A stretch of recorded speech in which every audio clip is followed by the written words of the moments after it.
Rule number one in investing, don't lose money. Rule number two, don't forget rule number one. Hello, everyone. Troy Thompson, the Angel of Freedom here. And today I'm going to talk about the sleep at night retirement account. SANRA is what I call it. And I am referencing at the beginning of the video, Warren Buffett's 2 rules of investing. So rule number one, don't lose money. Rule number two, don't forget rule number one. And so it's those losses that really can have a dramatic impact on the value of my retirement account or any account. It wouldn't have to be a retirement account. And so I employ with my clients a strategy which I have coined the SANRA, S-A-N-R-A, Sleep at Night Retirement Account.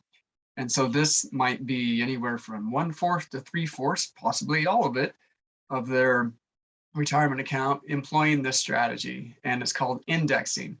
Now, this is a little different than an indexed fund, so I'll address that first. So many people are familiar with index funds, either an index mutual fund that mimics, replicates, follows the S&P 500 as an example. So if the S&P 500 goes up 10%, then the index fund will also again go up 10%. Or if the index goes down 10%, the index fund will also go down 10%. Other people use something similar, such as an exchange traded fund like the SPY or the QQQ, which mimic the S&P 500 or the NASDAQ. And the difference is just one's exchange traded fund as opposed to a mutual fund.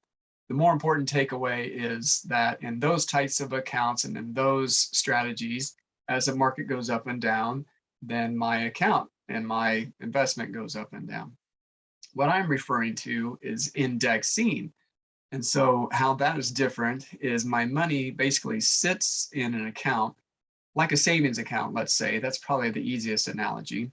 And once a year, or possibly once every 2 years, depending on the strategy I pick, I receive an interest credit based on the performance of the index. So let's say I elect to use the S&P 500 as my index, and I'm going to receive a credit once a year. The account started September 15th, and then what the insurance company will do is look at the value, the price of the index September 15th, and they will compare that price to the price 1 year later on September 15th. So when there's, say, a 10% increase, then the value or the interest credit that I receive on the money in my account will be 10%. So if I had $10,000 and it changed 10%, then I would receive a $1,000 interest credit. Now I have $11,000 in my account.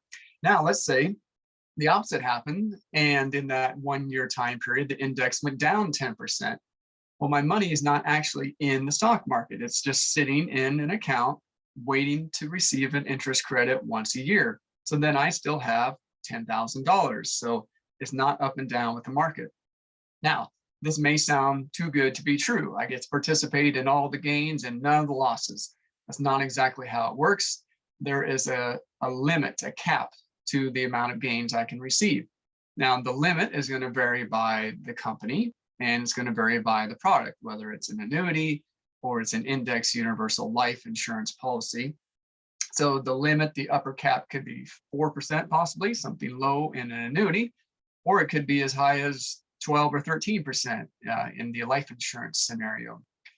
And so then the question comes up, well, why would I limit my gains? Why would I put that restriction on me? What if the market goes up 20%? So let's say the market does go up 20% in that year over year time period. I will receive whatever the limit is on the index. So if the insurance company says, okay, we'll give you an interest credit up to 12%, then I would receive a 12% interest. So why would I give up some of those gains? And that goes back to what I said at the very beginning. Rule number one, don't lose money, and why I have coined this the sleep at night retirement account.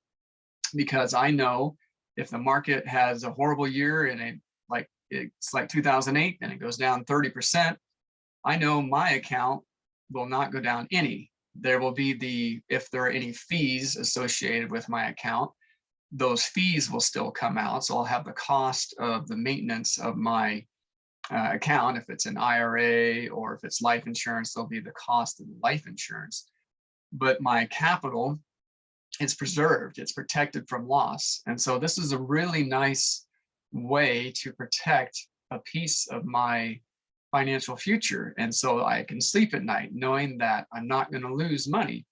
And then in the event of the life insurance strategy, let's say I have an unfortunate premature death, well, it's life insurance. And so the death benefit will pay out, which will always be more than the cash balance that's in my account. So I don't want to die a premature death, but sometimes that happens. And so then I have accomplished what I intended to accomplish if I had remained alive, which would be to build up enough money so that my family and I could be financially free.